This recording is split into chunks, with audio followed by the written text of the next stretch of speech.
Class का हिंदी का paper आपको एग्जाम में देखने के लिए मिलने वाला। अभी दोस्तों एक पेपर जारी हुआ, 100% सही आंसर बताऊंगा हिंदी का पेपर राजस्थान बोर्ड का। आइए बात करते हैं पेपर के बारे में, जानते हैं। तो अपठित गद्यांश दे रखा है, उन गद्यांश को पढ़कर जो भी छोटे क्वेश्चन दिए गए हैं उनके आंसर देना है। तो सबसे पहले हम बात करते हैं फर्स्ट क्वेश्चन के बारे में। उपयुक्त गद्यांश का उचित शीर्षक क्या है? तो यहाँ पे आएगा जयशंकर प्रसाद। नेक्स्ट क्वेश्चन की बात करते हैं प्रसाद जी के संबंधी थे, तो यहाँ पे ए ऑप्शन आने वाला है, सुखबीर साहू घराने से। उसके बाद में आता है तीसरा क्वेश्चन, प्रसाद जी ने सर्वप्रथम कौन सी भाषा में कविता लिखी? तो ये लिखी थी ब्रज भाषा के अंदर, यानी कि बे ऑप्शन इसका राइट होगा। उसके बाद में निम्न में से कौन सी रचना जयशंकर प्रसाद की थी? तो ये थी आंसू, यानी कि ए ऑप्शन इसका राइट होगा। नेक्स्ट क्वेश्चन आता है 5 क्वेश्चन, जयशंकर प्रसाद ने छायावाद का बीजारोपण किस रचना में किया? तो ये किया था झरना के अंदर, ए ऑप्शन इसका राइट आंसर। उसके बाद में आता है अपठित काव्यांश को पढ़कर पूछे गए जो प्रश्न है उनके आंसर देने हैं। 6 से लेके 10 तक है, तो जो भी यहाँ पे है इसको आप पढ़ लीजिए और इनमें जो भी छोटे क्वेश्चन दिए गए हैं एक नंबर वाले, इनके आंसर आपको बताने वाला हूँ। तो सबसे पहले हम बात करते हैं यहाँ पे 6 क्वेश्चन, उपयुक्त काव्यांश का उचित शीर्षक क्या है? तो यहाँ पे आएगा यात्रा, से ऑप्शन।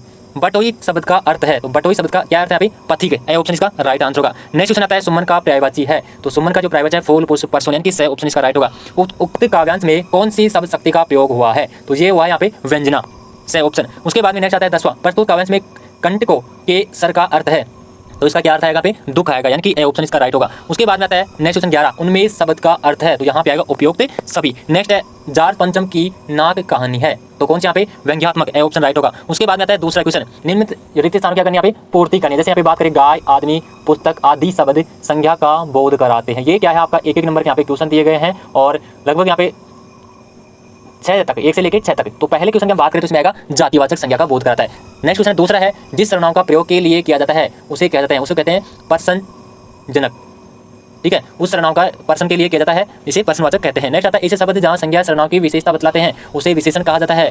नेक्स्ट है अविकारी शब्द ही कहलाते हैं, तो अविकारी जो शब्द है वो शब्द ही कहलाते हैं, तो ये आएगा पे अवयव कहलाते हैं। उसके बाद में है अनु शब्द में उपसर्ग है, तो अनु शब्द में उपसर्ग कौन सा आएगा? अनु। मानवता शब्द में मूल शब्द है, तो मानवता शब्द में मानव आएगा, मूल शब्द। उसके बाद आता है निम्नलिखित में अति लघुतार्थ प्रश्नों के उत्तर 20 शब्दों में उत्तर देना है। जैसे हम बात करें यहाँ पे व्यंजन संधि किसे कहते हैं, किसकी परिभाषा देना है, 1 नंबर का क्वेश्चन है। नेक्स्ट है तत्पुरुष समास के 2 उदाहरण लिखने हैं, काट का उल्लू होना मुहावरे कट बताना है, जैसी करनी वैसी बननी लोकोक्ति का वाक्य में प्रयोग करना है, लिखना है यतेंद्र मिश्र का जन्म कब और कहाँ हुआ, महावीर प्रसाद ने क्या तर्क देकर स्त्री को शिक्षा का समर्थन किया, बच्चे को तंत्रित मुस्कान कवि के मन में क्या प्रभाव पड़ा, गिरिराज कुमार माथुर की किन्हीं 2 रचनाओं के नाम, संगतकार कविता किसी महत्व को विचार करती है, बदंत आनंद कौशल्यान सभ्यता को किसका परिणाम माना जाता है, रानी आई नाक ने हो पंक्ति में किसकी नाक ने उनकी बात कही है, अज्ञे किस विषय के विद्यार्थी रहे, मैं क्यों लिखता हूँ पाठ के आधार पर समझाना है। उसके बाद में खंड की हम बात करें 4 से 16 तक, यहाँ पे 45 शब्द सीमा 2 नंबर के क्वेश्चन दिए गए। तो जो 4 क्वेश्चन है माता का आंचल जो पाठ है उसके बारे में पूछा, विशेषता का पता चलता है। नेक्स्ट है 5 क्वेश्चन शांति और अहिंसा के प्रति ये पाता का, इसके बारे में समझाइए। दुल्हारी का परिचय वाला क्वेश्चन है, काल के आधार पर गोपियों के उद्योग की बागी को बताया गया है।